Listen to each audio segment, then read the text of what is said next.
साधारण एक मच्छर है, पीने दो, उसको भी भगाते रहते हैं।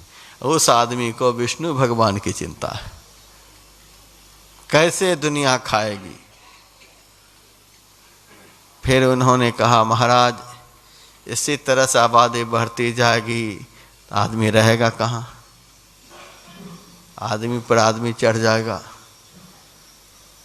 धरती सीमित है, आबादी बहुत बढ़ जाएगी, आदमी रहेगा कहाँ। शिव जी की चिंता, आबादी को कंट्रोल करने का भार है शिव जी को, शिव जी की चिंता इस आदमी को है। आदमी बहुत बढ़ जाएगा तो रहेगा कहाँ, यह चिंता है। मैंने कहा शिव जी को यह चिंता होनी चाहिए, तुमको क्यों चिंता है।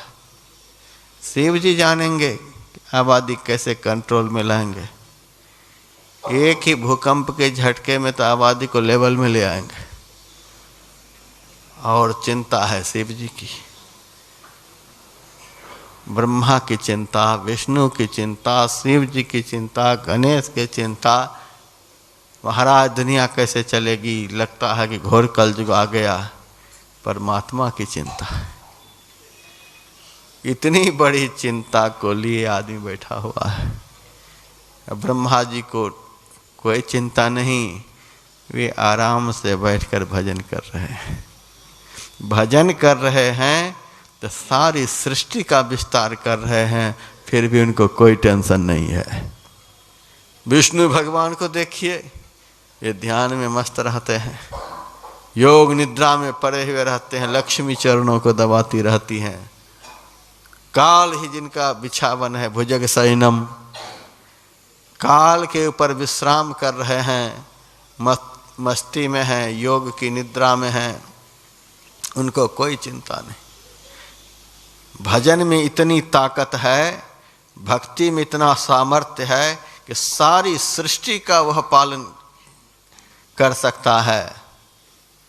सारी सृष्टि को खिलाने की ताकत भक्त में आ जाती है।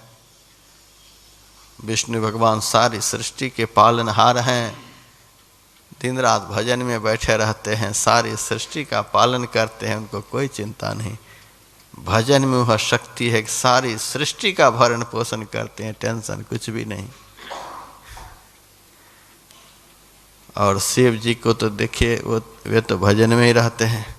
सबसे कम दिन में वे आँख खोलते हैं तो 87,000 वर्ष लगता है।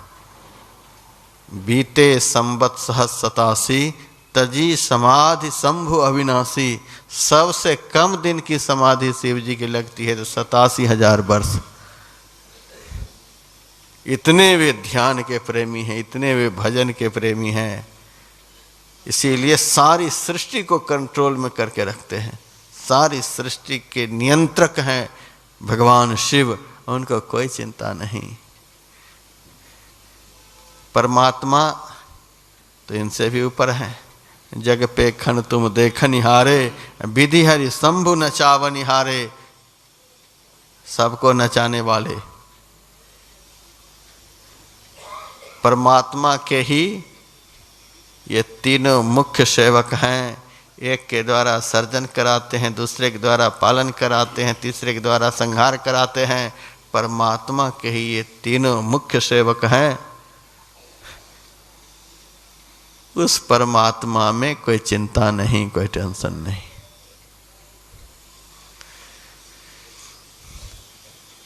और दो आदमी घर में नहीं, चिंता के मारे आदमी मरे जा रहा है।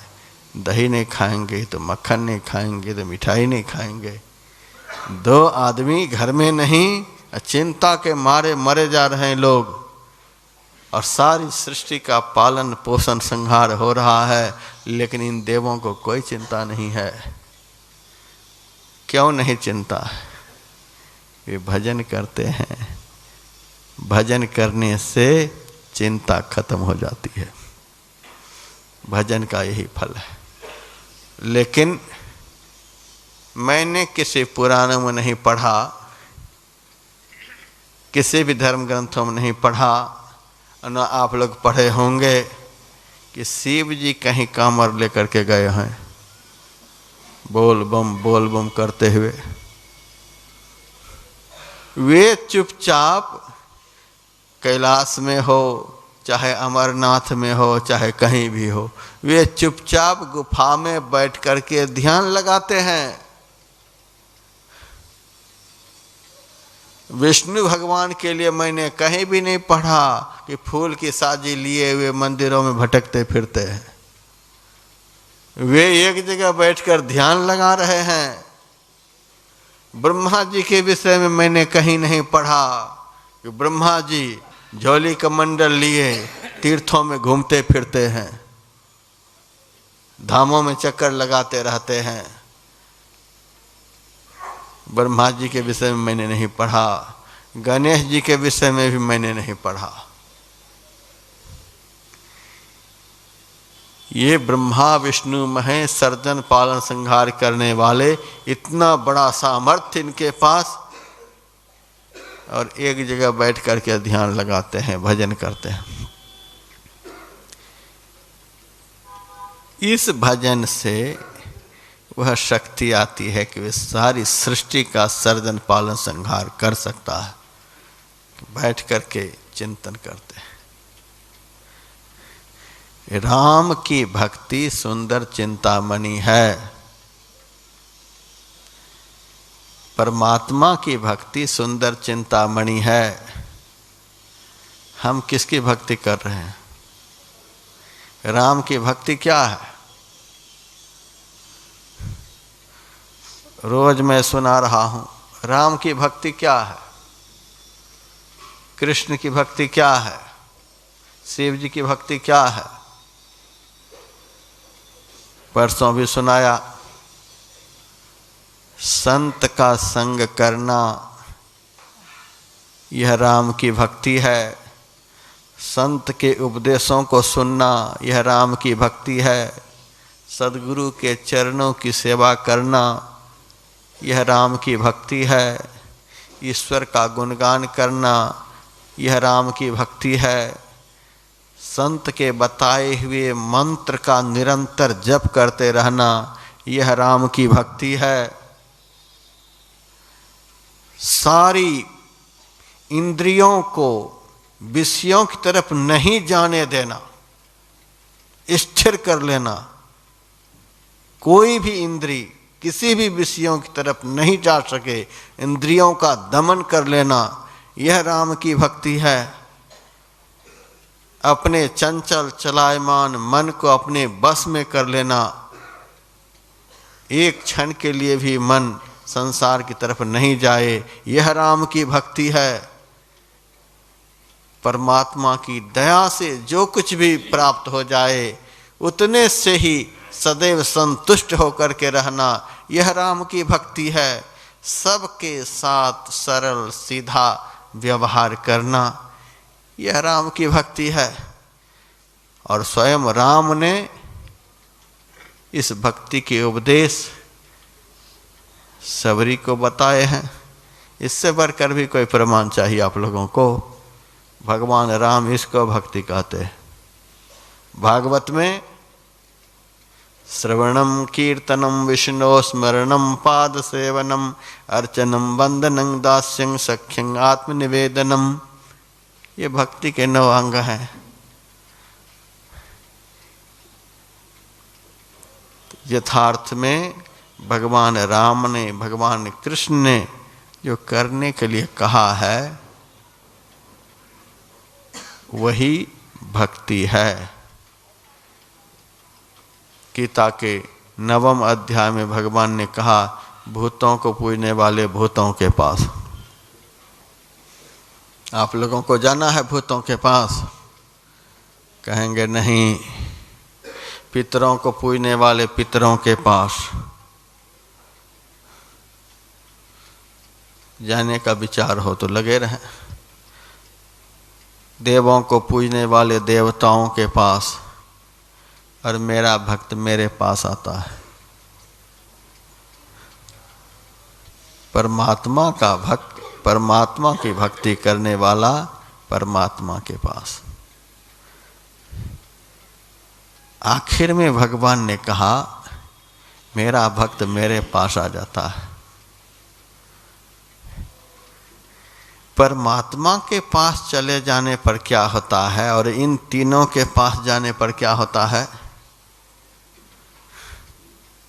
भूत के पास आप जाएंगे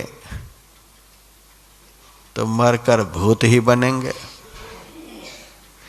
पितरों के पास आप मरकर चले जाएंगे तो कुछ दिनों तक पितृलोक में रहेंगे, पुण्य क्षय हो जाएगा, फिर इसी 84 लाख के चक्कर में पड़ जाएंगे। देवताओं के पास आप स्वर्ग में चले जाएंगे, आपका पुण्य खत्म हो जाएगा और स्वर्ग से धक्के दे करके बाहर निकाल दिए जाएंगे। ते तम भुक्त्वा स्वर्ग लोकम विशालम क्षीणे पुण्य मर्त लोके विशंति। भगवान कहते हैं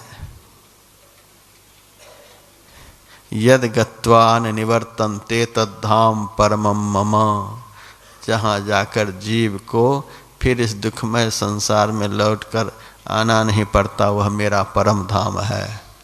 परमात्मा की शरण में चले जाएंगे, परमात्मा को आप प्राप्त कर लेंगे, इस दुखमय संसार में कभी आना ही नहीं होगा। परमात्मा की भक्ति करने से आप परमात्मा के पास चले जाएंगे। परमात्मा की भक्ति करना क्या है? परमात्मा की भक्ति कैसे की जाएगी? देवता की प्रतिमा तो हम देखते हैं मंदिर में है, लेकिन परमात्मा की प्रतिमा देखे हैं कहीं किसी मंदिर में? नहीं देखे हैं। परमात्मा ने जिस रूप में लीला की है, अवतार लिया है, उस रूप को हम भले कहीं देख लेते हैं, लेकिन जिन्होंने रूप धारण किया उसको हम कहीं भी नहीं देख सकते हैं। तो परमात्मा की भक्ति करने से हम परमात्मा के पास चले जाएंगे। वहाँ जाने के बाद आने जाने का चक्कर खत्म हो जाएगा।